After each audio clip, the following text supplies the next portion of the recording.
Hello, everybody. I'm Philip Russum. I'm an industry analyst working at TDWI.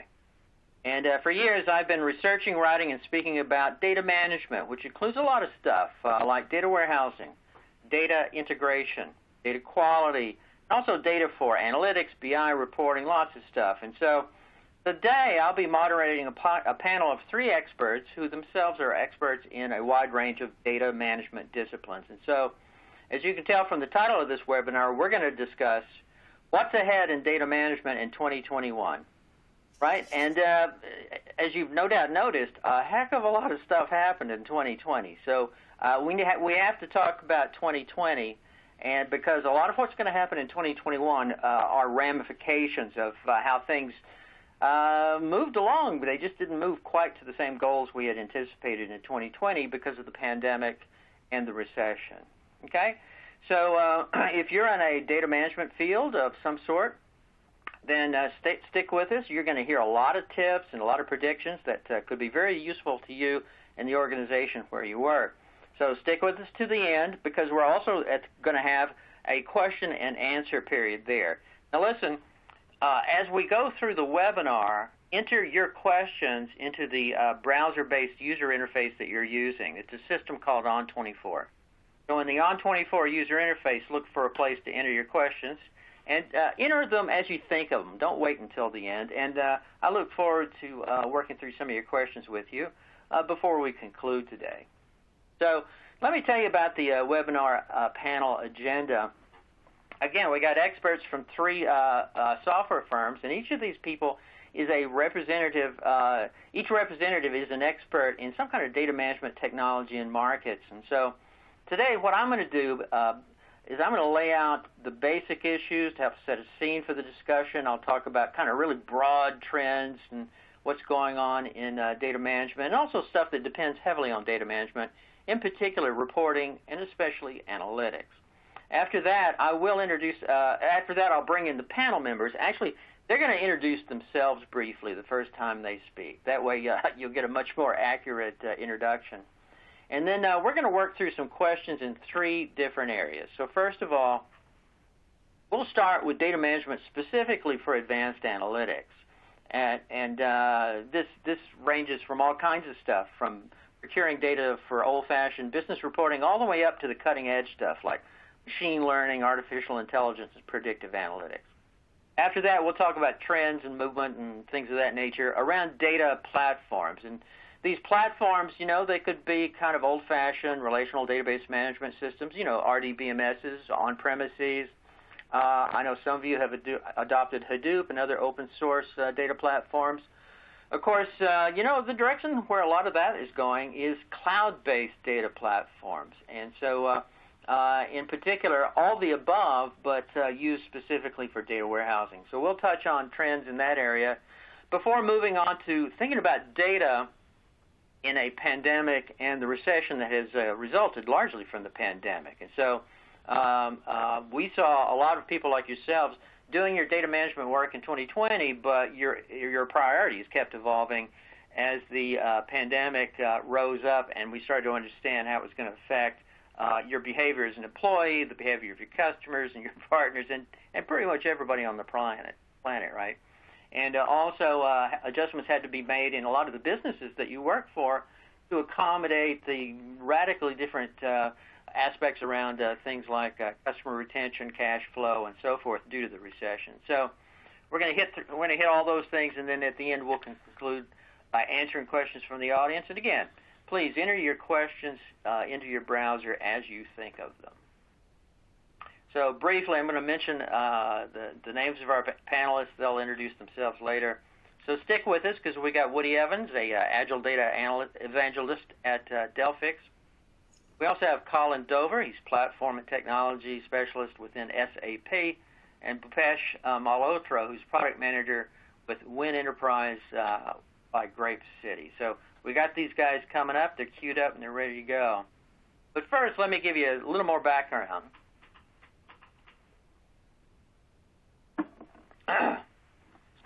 You probably know, if you're a data management professional or you're in some business that relies on them, like analytics, reporting, data integration, Or if you're a business person who depends heavily on data, you know that data itself has evolved a lot, and therefore the way we manage it and the way we use it has as well.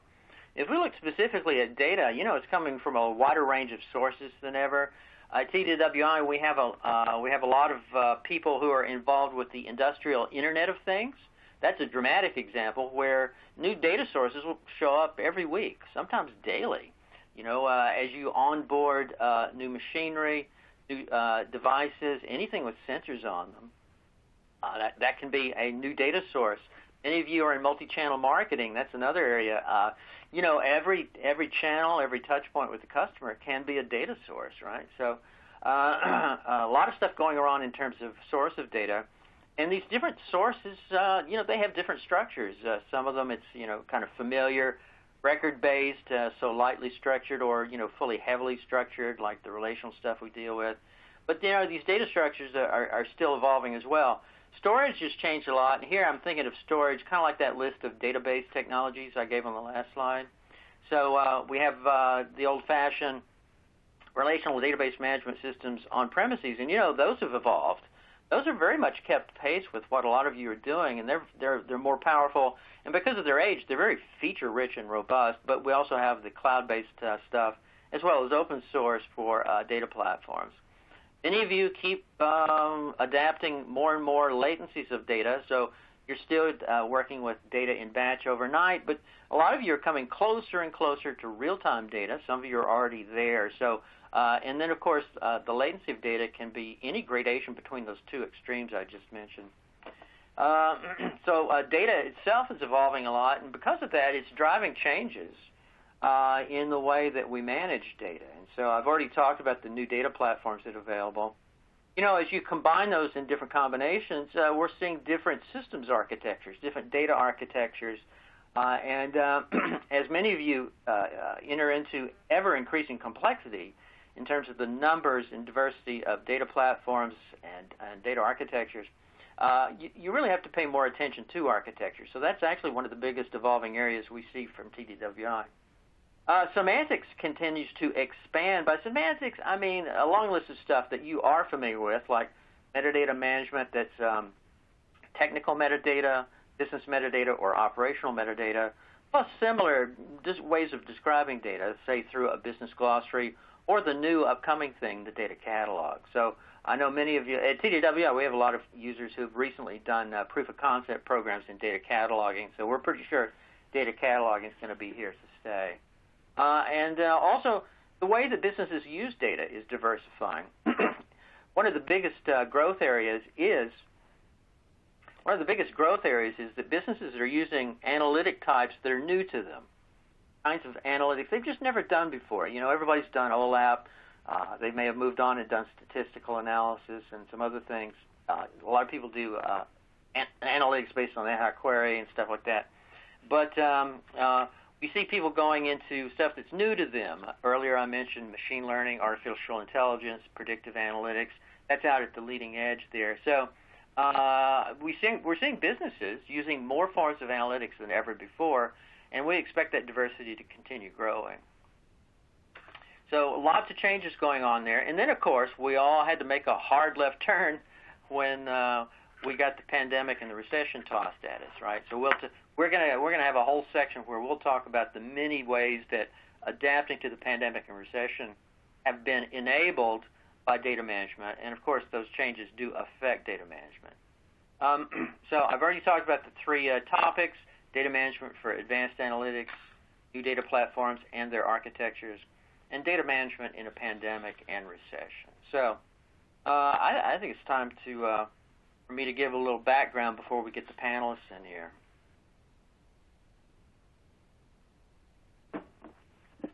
So I think overall, analytics really is the biggest driver for change in data management, and that's why this is the first group of questions I want us to work for. And if you look at it, a lot of data management or data warehouse modernization projects, they do seek to provide more and better data specifically for advanced analytics. So mining, clustering, the predictive stuff, and analytics of streaming data. But you know, analytics is like everything else. It's only as good as the data that goes into it. And to make it even more complicated to get the data right, each form of this ever-diversifying analytics, each form has its own list of data requirements.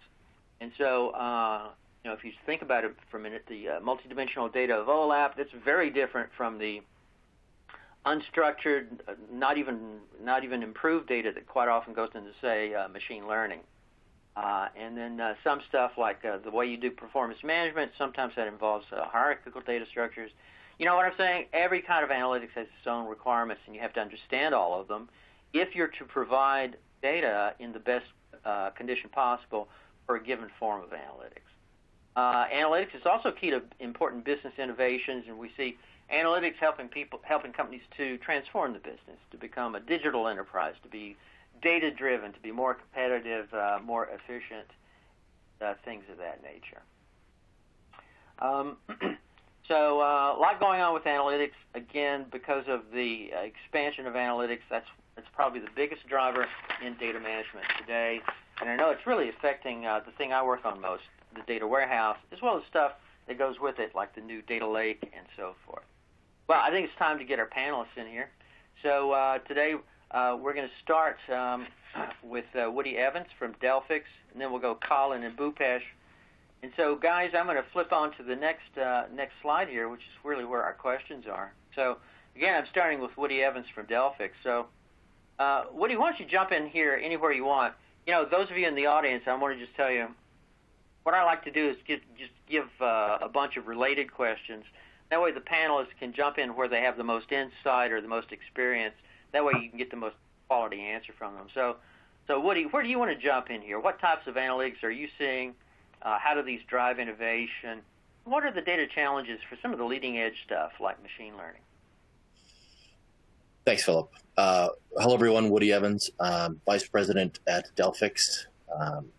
Delphix is an industry leader in DevOps, data ops, and we accelerate digital transformation for enterprises. Typically, that means that we take our enterprise-wide data platform and help them with data compliance, modernizing CI/CD workflows, accelerating their journey to the cloud, ensuring compliance, or transforming their customer experience. And all this in the context of the increased adoption of disruptive AI, and usually within a programmable data infrastructure. So to your first question, what do we see growing the most? I would say human augmentation, right? Which is the partnership between AI and human operations. And that's the kind of human intelligence that drives things like Alexa and Siri. But more recently and more generally, now you're seeing things like this pop up with banks, with different institutions, even software companies using these virtual assistants to use machine learning to help make smart suggestions. You might use it, for example, for your company calendar. Also, things like biometric analytics, and this is a little scary, but being able to find and quantify someone based on physical or behavioral characteristics, such as maybe a retail facility using facial recognition to determine that you're in their store and send you actual coupons while you're standing there. That is also part of sort of this larger movement towards personalized analytics, which is trying to get the analytics to be down to the person level.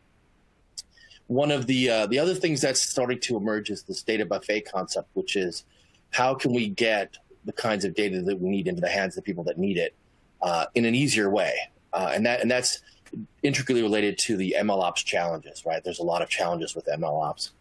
And then finally, there's also some emerging stuff around relationship and contextual analysis.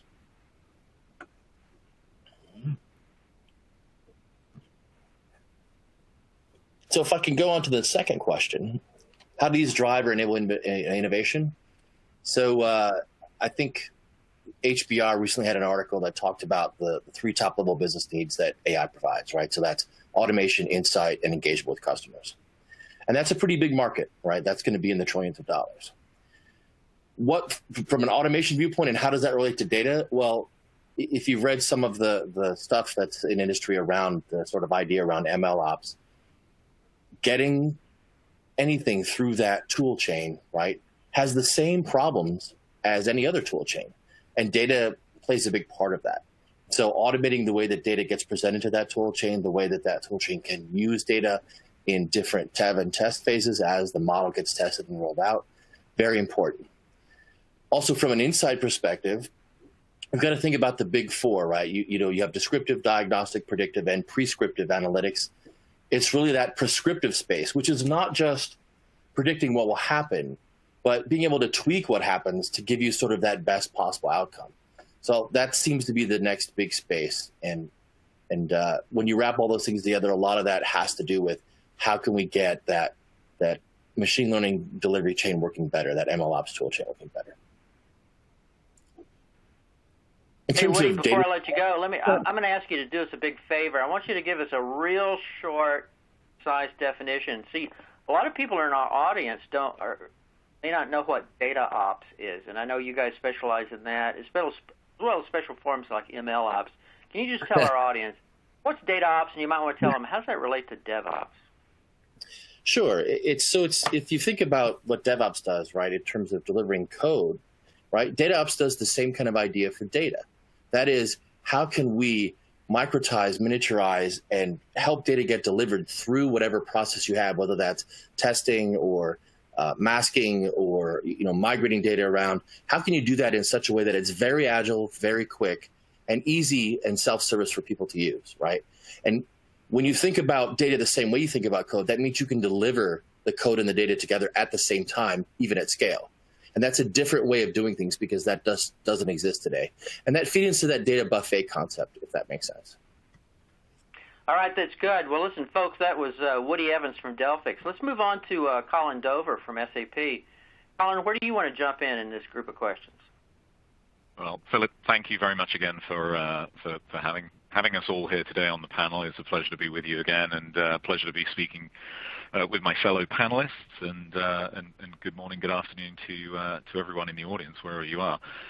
Colin Dover, part of the Platform Technology Center of Excellence here at SAP, as Philip said. And most of my time, Philip, is honestly spent and has been spent this year working with customers around a lot of the challenges that you outlined. I think from an analytics standpoint, and if we jump in there, which type of analytics do we see growing most? I think essentially the analytics that are going to reveal the greatest levels of insight. And this year, and that may sound like a little bit of a blanket answer, but it really comes down to this. I think the conversation around business innovations, around data challenges, around what the potential is of machine learning and AI has really come into very sharp focus this year as customers that I work with have really tried to grapple and I'd say get a grasp of a whipsaw action in their markets, in their geographies that they operate in,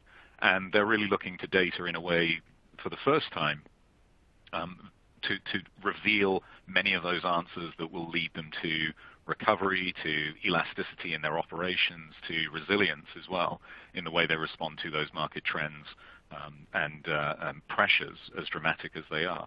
So I think the analytics question really comes down to this. You talked, and Woody, you echoed this as well.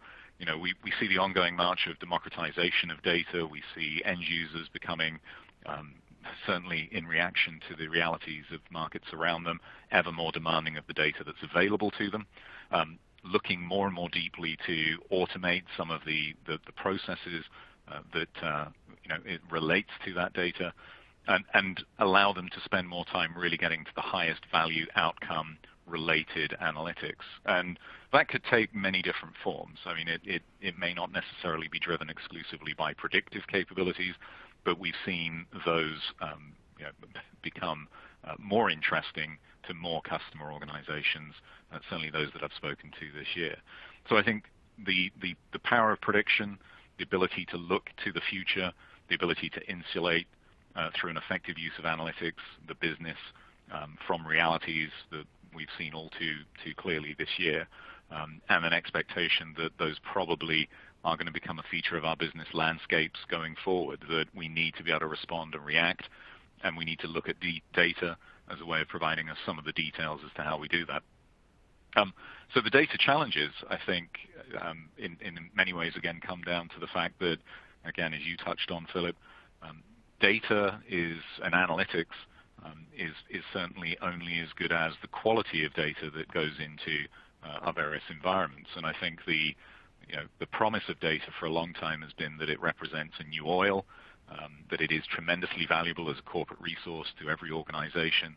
But I think that reality is the oil has been unrefined, it's been crude in nature for the most part, despite various efforts that have been made to refine it for specific uses.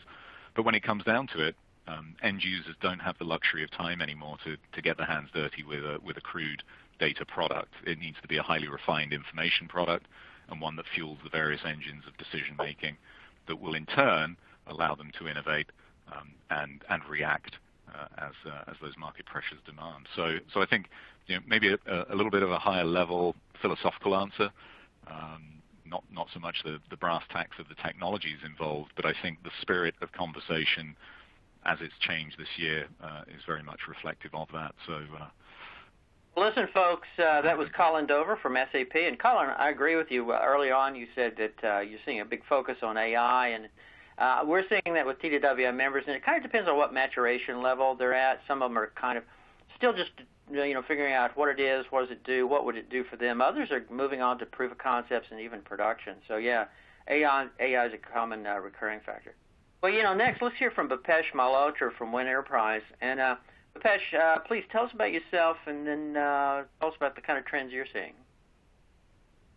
Yeah, thanks, Philip, for having us here. Hello, everyone. I'm Bhupesh.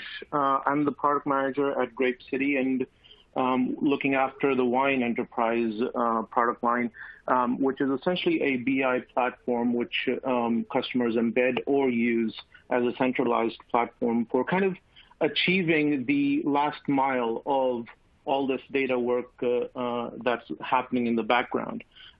Customers want to see exactly what's going on and identify those trends, post all these data pipes and automation that's happening. So we see a lot of different variety of approaches that customers are using. And the foremost one that I see a lot of new advancements coming in to the picture from analytics perspective is on the automation side and the augmentation side for these data pipes, like Woody mentioned. Essentially, it's about building the trust on the data for the user before they end up starting to analyze and finding trends. The trust is key importance. Like Philip, you also mentioned, if data is not good, it's not going to give you good analytics. It's not going to give you the right trends. If data is incomplete, it'll also give you the wrong trends. So what we see is a lot of time and challenge around getting the right type of data from an accredited source and then fusing it together with other data to describe customer behaviors or fraud management or whatnot, to kind of find the trends in the data. And we see a lot of AutoML and RPA technologies coming up, which help to kind of automate this process and improve this process over time to bring these models into production. I think I covered all of them. Yeah, that's great. Bhupesh, if you don't mind, just clarify, when you say models, what kind of models were those? So we've seen both, and we've seen a difference between, and there is a common kind of misconception that there is only one type of analytic model. There are data models which are analytics driven, which kind of help you predict or prescribe what should be your next step. But then there are semantic models as well, which kind of help explain what the data is. So each has its benefit. We've seen both in the market. We deal a lot with semantic models to kind of bring them out, bring the data to the user in a way that the user understands them. In terms of self-service and driving those data-driven decisions, the user needs to understand exactly what they're looking at. which is part of data literacy as well, but that's all driven through semantic models and data catalogs. Okay, excellent. Thank you for that clarification. Well, folks, I'm going to move on into the second group, the second topic for our panel webinar today. So today I want to give some background information around data platforms, and I'm going to talk through a few different types here. You know, open source Hadoop really was kind of the thing with TDWI members starting about 8 to 10 years ago. We saw a lot of adoption with Hadoop, largely because they saw it, our users saw it as a really good way to extend the data warehouse. And over time, people have become fairly disillusioned with Hadoop, and so we're, I think what part of the problem there was, you know, open source is not as free as you think, especially when you have to build a large cluster, which makes you spend a lot of money on hardware, basically. Also, the cluster has other problems, like administration is pretty high with the thing. And then also, you know, in a Hadoop environment, sure, the tools are catching up and getting better, but there's still a lot of, you know, hand-coded development and programming that goes with it. So we're seeing people letting go of Hadoop, but curiously, they were creating data lakes on top of Hadoop. That's typically what you do with Hadoop. And so our members are, it's funny, they're letting go of Hadoop, but they're committed to the data lake concept. And so I think for 2021, we're going to see a lot more data lakes, but you know, we're seeing people migrating data lakes. It's funny, it's so new, you'd think it's too early to migrate a lake, but it's not.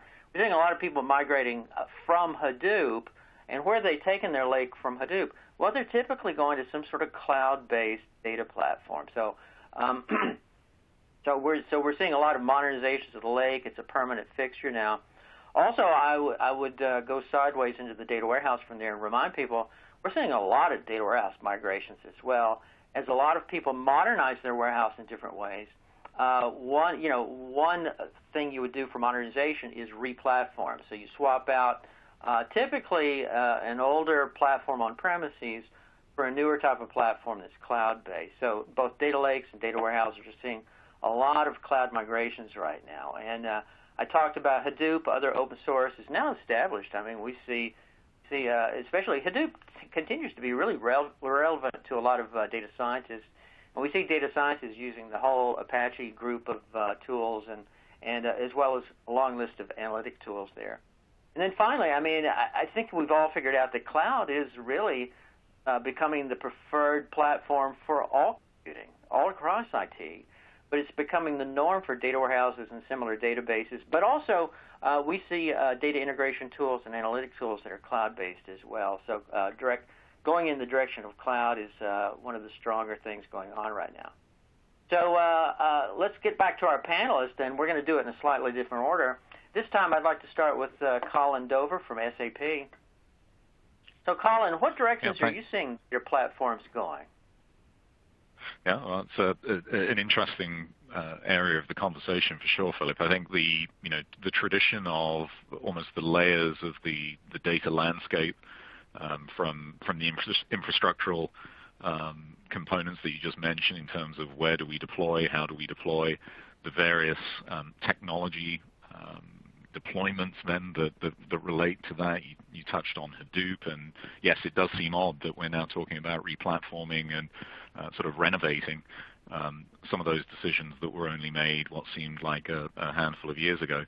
Then the various analytics technologies, the applications layer, and I guess what that leads to is in many ways the view that we have of these combining to be a number of different, obviously, technical considerations, but essentially all part of the same discussion around what does the ultimate business technology platform look like in its various component parts. And so this idea that we have, I'll say, a data plane, a data management plane, an applications plane, and then that technology plane.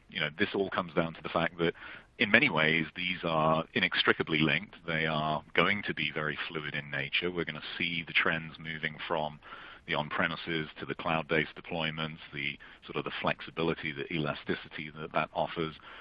But it isn't necessarily a wholesale replacement of the infrastructural decisions that were made in the past. And so I suppose when certainly I look at this through the SAP lens and view of the world, we see that all data in those various systems is of equal importance and potential value.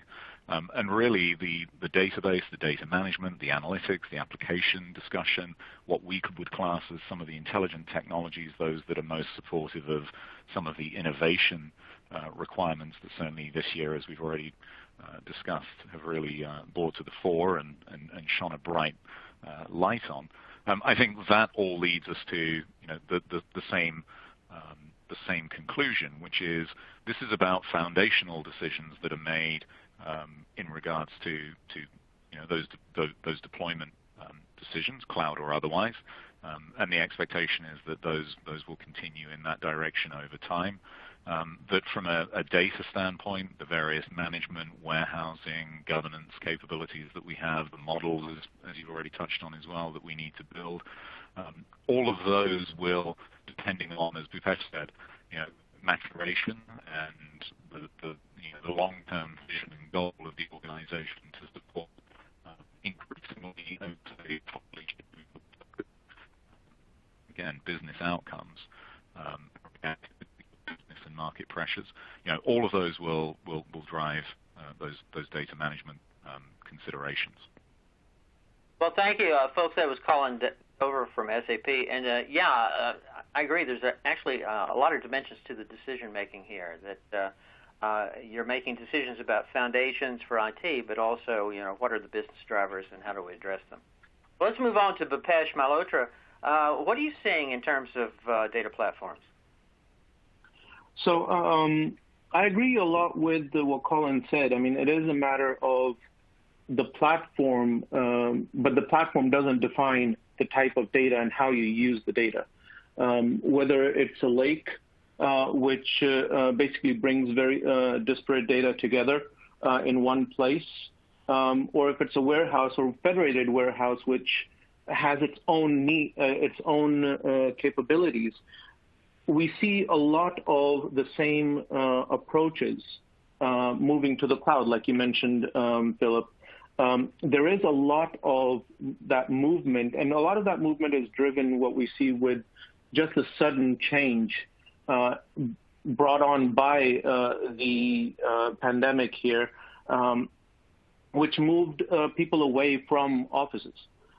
Just the on-premise data was not as available, and people really had to innovate to really get to the cloud sooner rather than later. So that I think is driving the move to the cloud. But we're still seeing a lot of challenges with hidden costs and scalability issues, which they will mature, I think, over time. But the key thing that I wanted to point out here was essentially the data remains the same. It is still an enabler for the analytics, whether it's stored on the cloud or on-premise. It is, and whether it's stored in a data warehouse or a data lake. At the end of the day, the processes that we run on it, the way that we use the data, that's really going to define the benefits that we can derive from it. It's very easy for to gather a bunch of data nowadays and put it in a database or in a data lake or wherever you want it. But if you don't use it, it's really just going to lie there and become stale. So my real thing that I'm seeing will happen is a change of perception of that data and cleaning of that data over the next year to really make it really do more work, so to say. Well, folks, that was Bhupesh Malhotra from Win Enterprise in Grape City. And, Bhupesh, I really like how you picked up from something Colin said, but you were a little more explicit about distinguishing between the data and the data platform. And, at TDWI, we've always defined the data warehouse as the data, and by coincidence, you need a platform to manage the data on. So, a lot of the change and stuff of that nature is at the platform level, and I think that's what Colin meant when he said it's foundational change. But I think those of you in the audience, keep that in mind, that we've seen a lot of action at the platform level. But oddly enough, I still see people keeping a lot of the same data architectures and data modeling and so forth in their warehouses, even when they migrate them to cloud. So it's funny. There's a lot of continuity at the data architecture layer above the platform. Okay, let's move on to Woody Evans from Delphix. Woody, what are you seeing? Well, I want to take off on something that Bhupesh said, which is that perception and cleaning of that data. So a lot of the things I think that people have realized about, everything that you can do on these great new platforms in the cloud is it doesn't solve a lot of the problems that have to do with semantics and syntax. It's great for plumbing, right? And when you try to get everything into that same, big data lake, sometimes it becomes a data swamp because you haven't done any of the hard work of integrating that data set together, right? There's a lot of hard work to do there. So those things, syntax and semantics, as well as something that is increasingly becoming important, which is sort of the time-related metadata and how you can get data sets themselves to relate to each other. And good examples of that might be machine learning or test data sets, right? If you think about models have many iterations, but they are very closely related to each other. And being able to reliably reproduce that, right, in any environment that you have, super important to being able to sort of take what you learned from model 1 and apply to model 2. And the same kind of concept applies for testing. One of the reasons why we can go faster in DevOps is that the coding is happening faster. Well, that revolution is still happening with data, right? That revolution to bring super large data sets at speed to people that are building them when they need them. That's going to change a lot of the logistics about what we think about risk, how we think about pushing things through, when we're doing development. A lot of those things change in that data space. And I think in addition, I think that something that Colin was talking about is sort of this cost divide, right? Definitely you get benefits from going to the cloud.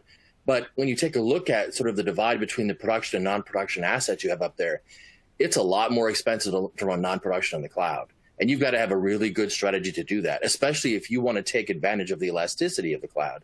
So there's a lot of things to think about when going to cloud. And some might even say that there are situations where going to cloud doesn't make much sense because, it's easier on-prem to manage that. And sure, we have some of these COVID problems, right? But most people can figure out how to get into their own on-prem environment anyway. So I think that's sort of a quick overview of where that's at.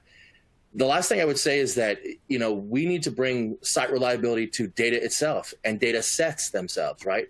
How can we make sure that we can get back to the right data set on demand at speed? Well, folks, that's Woody Evans from Delphix. Thank you, Woody, for really pulling together everything that I, Colin, Bhupesh, and yourself have been saying here. That was a great summary. Well, folks, let's move on to group 3 among our questions here. The topic now becomes data in a pandemic and recession. And let me give you some examples of organizations that I've seen hit pretty hard by the pandemic. We all know that in certain regions where there's been an explosion of COVID cases, hospitals are maxed out. Some places, certainly every room in the ICU is taken. This is very stressful for our frontline workers, emergency medical teams, and it's hard for them to get PPE, personal protection equipment.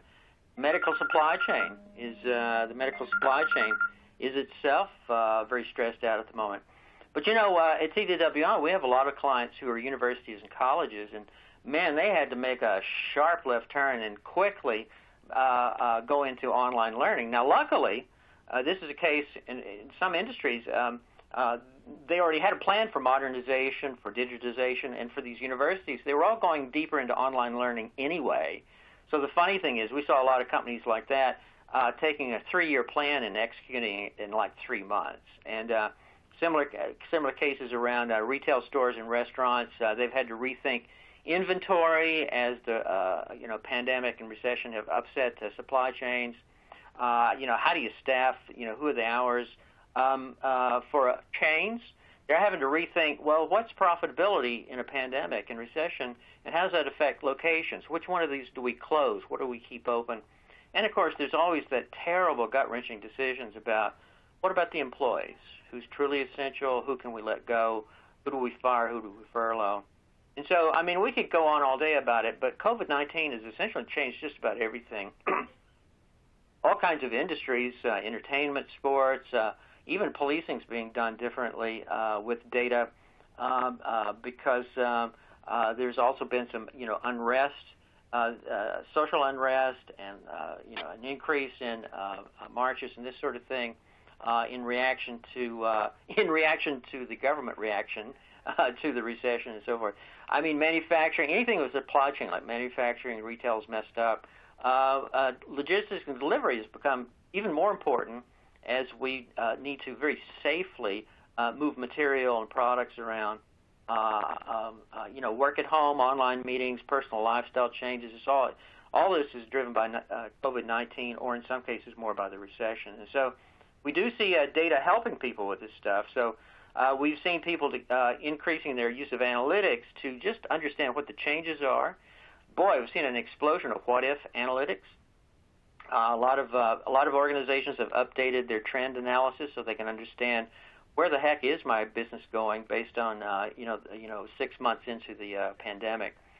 Believe it or not, old-fashioned reporting is still with us, and for a lot of people, they've had to do massive upgrades in reporting. By that I mean the reports themselves, because when a pandemic recession changes your business model, when it changes the material that's available to you, when it changes business processes, then the stuff that you were tracking through reporting in the past may not be relevant anymore, right? So people have had to figure out, so what do we need to be tracking today because of COVID and the recession? And then likewise, you work backwards from analytics and reporting into data provision from the warehouse, the lake, et cetera. These things have had to struggle to keep up. So a lot of stuff going on here, and a lot of it somehow either trickles down and affects data management, or data management is instrumental in helping us understand it. So let's start with you, Bhupesh. What kind of changes are you seeing directly driven by the pandemic or recession? Thanks, Philip. So I want to take a step back before I kind of start with answering that question. One thing the pandemic has really taught us is the value of tracing where something came from. Right. And I think that really resonates with the data people in terms of defining where does this data come from, right? And that, I think, is going to be has been key, and I think that's something that we've learned really from the pandemic, which we will be building on, I think, as we process through our automations and build that trust in the data. I want to bring this back to the trust. At the end of the day, if we cannot trust the data and it's not really taking into account all the different aspects of reality, we can't really make those data-driven decisions. So all that lineage, tracking, fusion of data, cleaning of data, and overall the automation of all this process is where I think the key changes in the data disciplines are going to happen over the next year. And like Woody mentioned at the very beginning, it's all about bringing this at the speed of the business itself, running through all this, making it trustable, identifying those outliers, and doing all that analytics at speed, and having that available to the business so that they can make those insightful decisions and plan for really those left turns that will come to them from in the future. Yeah, it's great. I'm glad you guys are all mentioning automation the way Bhupesh just did. And I talked about how analytics is probably our biggest driver in data management in general. But if you look at something different but related, if we look at tools for data management, then one of the biggest changes there is the need for more intelligence built into data management tools.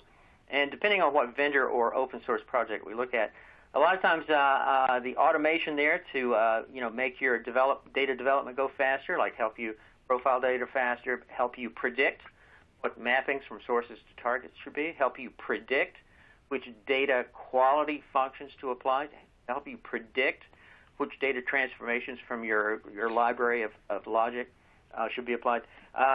Sometimes that intelligence in the tools is applied with old-fashioned stuff, but more and more it's really artificial intelligence or AI-driven algorithms that are built into the tool. So it's funny, these tested and proven analytics methodologies for analytic applications are now being embedded inside tools there. So thank you for Bhupesh for taking us a little deeper into that.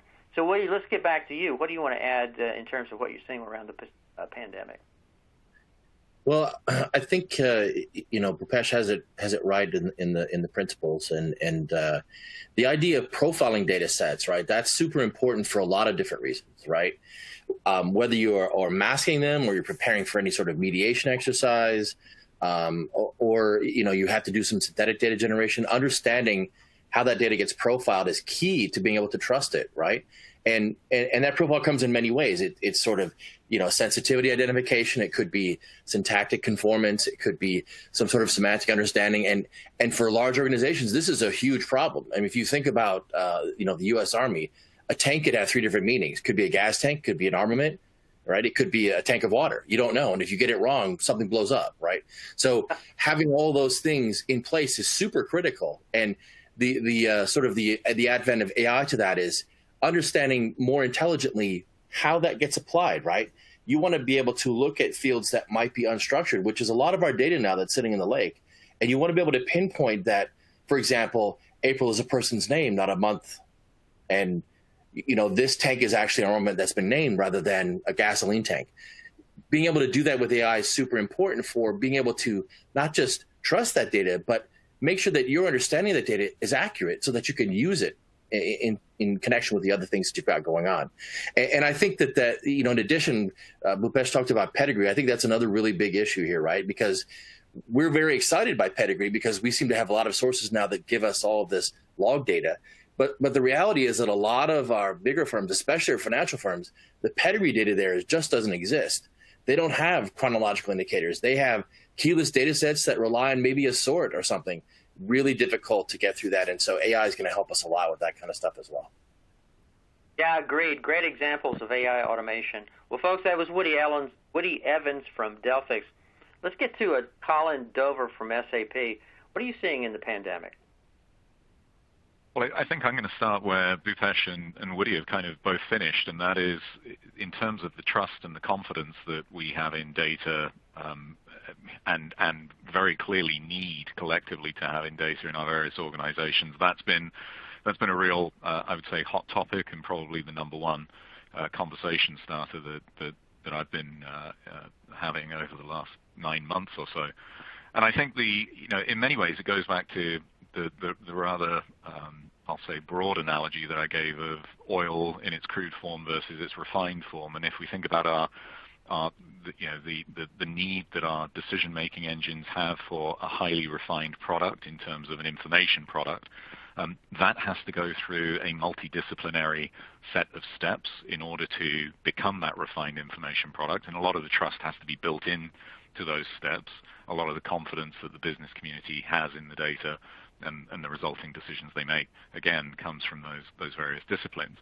And I think for a long time, data management, certainly the 25-odd years I've been in the space, has come down to fairly narrow themes around governance or master data management. But it's become clear this year in a lot of CIOs that I've spoken to throughout the course of the year that senior leaders haven't necessarily trusted the results of those programs. That there's an awareness that post governance program, post master data management initiative, very quickly data goes off the rails. The business starts to create its own versions of truth, and then those truths bear little reflection of reality over time, and then the confidence is lost through their own efforts, and then they get into the business of enriching data and trying to build trust back into it. So I think this decision making with confidence based upon data that is trusted to be of high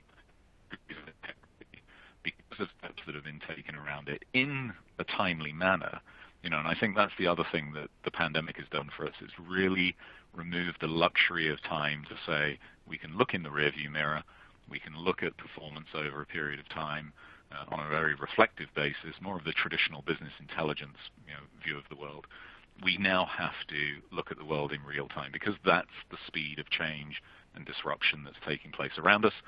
That, again, has, I think, made a lot of the machine learning and AI capabilities desirable to embed in those otherwise fairly manual processes and tasks. But the real-time and accurate insights challenge, I think, has been the biggest point that I've seen. The other thing is, I just want to pick up on something Woody mentioned earlier. He talked about how the data lake kind of became the data swamp. I think this year's also, cemented in many executives' minds that the data swamp, and analysts alike actually, that the data swamp kind of became the data landfill over time.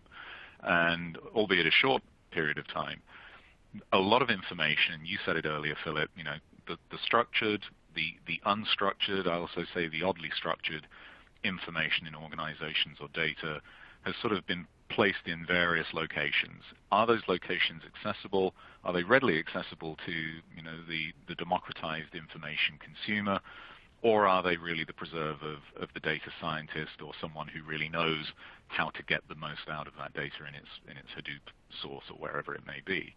And I think the scarcity of resources within a lot of organizations this year has been, again, something that's highlighted. So the desirability going into next year to have information platforms that provide equal access to all data in its various forms, with trust built into it, with integrity as something that's intrinsic to that information, that allows business decision makers to pursue the outcome very quickly without being, I'll say, otherwise occupied with the potential noise of having to dig through data, and if you like, hunt and peck through information. I think that's the big emerging trend that we take with us into 2021, and it's hopefully a desirable long tail effect of an otherwise very challenging year.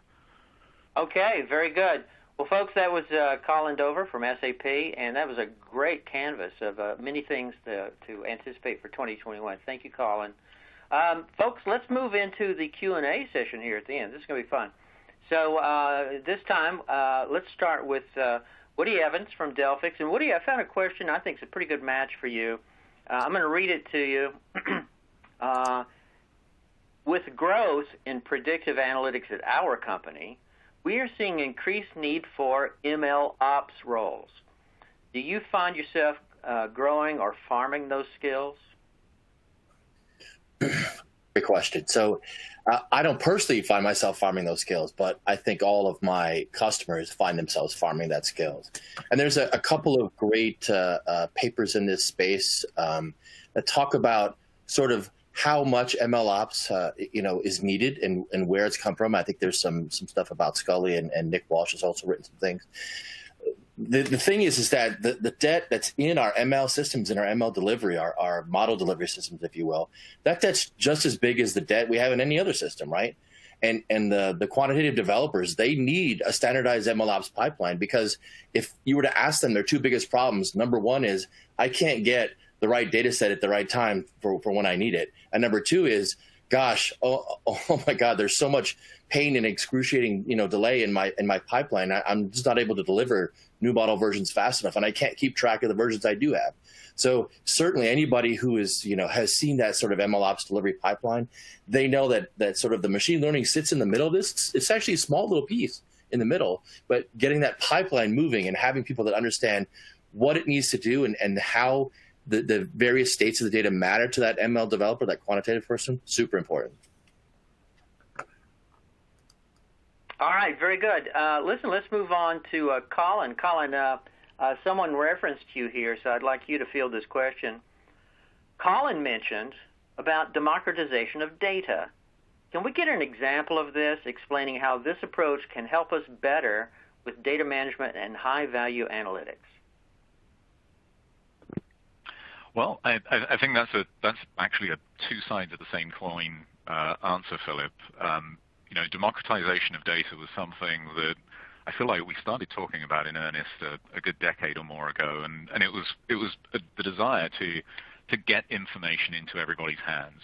That you could give everyone within the organization with a role to play in a line of business the right data in the right form for their particular need, and create this, I'll say, democratization of decision making, not just the consumption of data. I think what it kind of turned into was giving tools to everyone in the organization, not necessarily the right tool for the job that they had in hand, but give them a tool nonetheless and give them access to data. And then when they maybe couldn't find the answers that they wanted immediately, we started seeing sort of liberties, I would say, being taken with the data, changes being made to it, enrichment, if you like, being provided to that data. So the democratization piece, I think, was very noble. It maybe didn't lead to the optimal end result in terms of it kind of helped take us away from the single version of the truth that the IT community were trying to maintain in those data warehouses and ultimately governed sources. I think what it means today, though, is sort of interesting. It's come full circle, and maybe this is the other half of the coin. But we've gone from not necessarily the best outcome at that time, but to now being able to put information into everybody's hands. That the democratization of decision making maybe is closer than it was, because we now have these information platforms where we can maintain, and I think I like Woody's word, the pedigree of data. The fact that we sort of have this idea of the provenance around data, where it came from, how it got to us, and how as an end user there's an onus upon us to ensure the ongoing integrity of that data and quality and usability as it makes its way through the organization and back into the sources from which it came. So I think that's where democratization now is truly valuable. We pull that data from those trusted sources. They're governed, they're managed with all of the different capabilities that go into comprehensive data management, and we know with trust that we're making a good decision, or that we can support a solid decision, but ultimately we're not then detracting from the future potential value of that same information set. So I think that's the key difference, that pedigree, provenance of data, understanding where it came from, understanding that it can be trusted, that we don't have to manipulate it to make it so, and then to return it to its place of persistence for future use. So it is constantly under those, I'll say, methods and rigors of an ongoing data management program that's focused on supporting the outcome. Okay, folks, that was Colin Dover from SAP. Thank you for telling us the many dimensions of data democratization. Hey, listen, Bhupesh, I found a question for you, and someone references you in it. Bhupesh, I'm going to read the question for you. Bhupesh pointed out that data platform and architecture depend upon the nature of the data and what insights need to be extracted from it. So are there any examples of any industry-based trends, or really any kind of trend, that can guide people when they're adopting a particular data platform? Well, thanks, Philip, for that question. And I just wanted to add to what Colin was saying before I start answering this question. The point that he makes about data democratizations and kind of bringing it to the user, I totally agree with that. And I think there is a need for the business to get involved, for the end users to get involved, to help guide and govern that whole process, to be able to be more literate about the data itself and where it's coming from and what to do with it. So all of those kind of unwarranted enrichment of data, that doesn't happen. So we actually can maintain that trust and authoritativeness of that data. But that's kind of the principles of that adding the governance to the democratization to kind of give you the rails to analyze and work with the data. With that being said, coming to this question, for a particular platform or any platform, it really depends on where your data is, whether it's on the cloud or it's on-prem, and what you want to do with it. So, for example, if you want to choose between a regular database, a NoSQL database, or a graph database, it really depends on what are you going to be looking for. What's more important? For graph databases, the relationships are more important than the actual dimensions of the data, whereas in databases, the traditional databases and OLAP, it's more the data itself, the measures that you are tracking. So it really depends on what you want to be looking for. And the trends would define based on the outcomes that you want. For example, if you're looking for fraud detection or customer 360-degree views, you're going to be more wanting to look at graph databases. If you're looking for COVID traceability, for example, you want to go for graph databases because they will tell you traceability. They will tell you how people are related in a social network, how they could have kind of gotten or how susceptible they are to the pandemic. So at the end of the day, to kind of bring it all together, it really depends on what you want to achieve, what your outcomes are, and then you can really define which trend is going to be more beneficial for you. So there's not one specific trend I would point to, but in terms of a platform, we work with many. My personal favorite is one that we've worked with a bit in the past is Data Nova, which does which has the capabilities for lineage and trust building and kind of fusing the data together and everything. So that's the one that I personally like.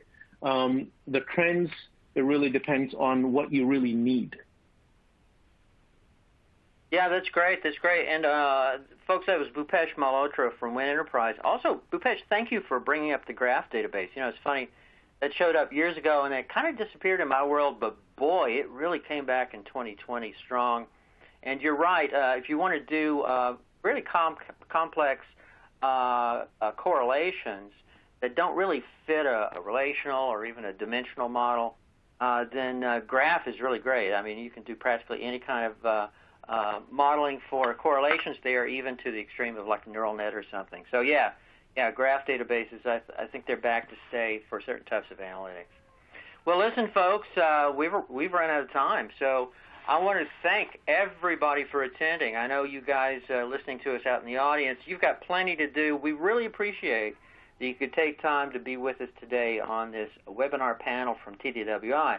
Now, again, we've been talking about what's ahead in data management in 2021, but because 2020 was such an unusual year, we also talked about that.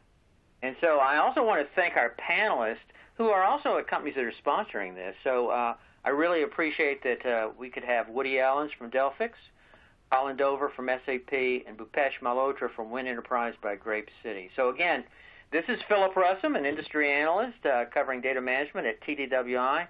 And I want to wish everyone great success in data management and related fields in 2021. Goodbye.